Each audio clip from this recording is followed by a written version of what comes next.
नमस्ते, हजुरहरुलाई हाम्रो चुल्हामा स्वागत छ। आज मैले भुटेको चनाको साथुको सरबतको रेसिपी लिएर आएको छु।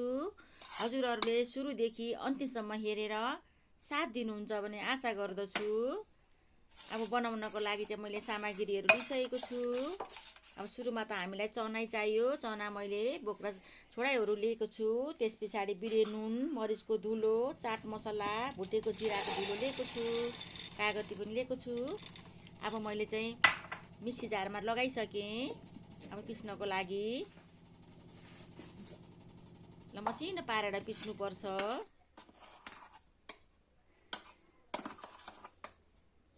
हामीले सरबत बनाउनको लागि चाहिँ मसिनो चाहिन्छ। ल हेर्नुस् त, यसरी मसिनो नै चाहिन्छ। पिठो बनाउनु पर्छ।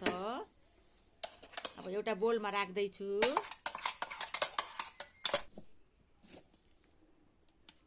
मैले चाहिँ एक बटुको 2 भाग गरेर पिसेको।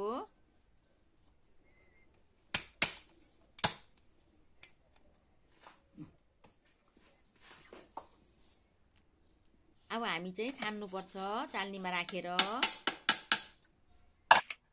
मसिनो निस्कन्छ, खस्रो चाहिँ माथि नै बस्छ। अनि छाने भने चाहिँ सरबत असाध्यै राम्रो बन्छ। चनाको सरबत चाहिँ असाध्यै हेल्दी हुन्छ। हामीले चनामा चाहिँ प्रोटिन पाइन्छ, स्वास्थ्यको लागि धेरै लाभदायक छ। अब हामीले एउटा बोलमा खन्याउनु पर्छ। अब गर्मी मौसममा हामीले चाहिँ चनाको सरबत बनाएर खानुलाई स्वास्थ्यको लागि धेरै लाभदायक हुन्छ।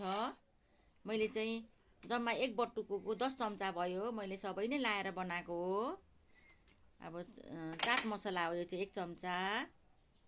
भुटेको जिरा 1 चम्चा सानो चम्चाले। मरिचको धुलो आधी चम्चा। बिरे नुन अब स्वाद अनुसार। हजुरहरूले बिरे नुनको सट्टा चाहिँ अर्को नुन पनि राख्न सक्नुहुन्छ। अब मैले चाहिँ बिरे नुन मात्रै लगाएको छु। अब पानी लाएर हामी चाहिँ मजाले फिट्नु पर्छ।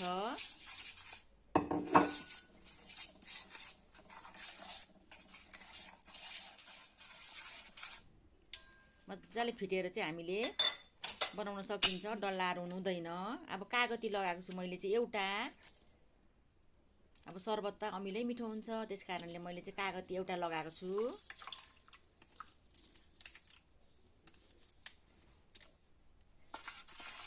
पानी लाउँदै फिट्नु पर्छ। अब हजुरहरूलाई बाक्लो पातुलो कतिको मन पर्छ, अब त्यही अनुसार बनाएर खान सक्नुहुन्छ। मैले चाहिँ यतिको बनाएको छु। बाक्लो भयो भने पानी थप्दा नि हुन्छ। अब बाक्लो खानु मन लाग्यो भने फेरि चनाको पिठो थप्दा पनि हुन्छ, सातु थप्दा नि हुन्छ। अब यो चाहिँ अब हामीले हजुरहरूलाई म ग्लासमा पनि सर्भ गरेर देखाउँदै छु। अब यो हामीले अफिस जाने बेलामा, बाहिर हिँड्ने बेलामा चियाको सट्टा हामीले चाहिँ साथुको सरबतहरू एक गिलास बनाएर खायौँ भने हामीलाई निकै बेर नै भोक लाग्दैन।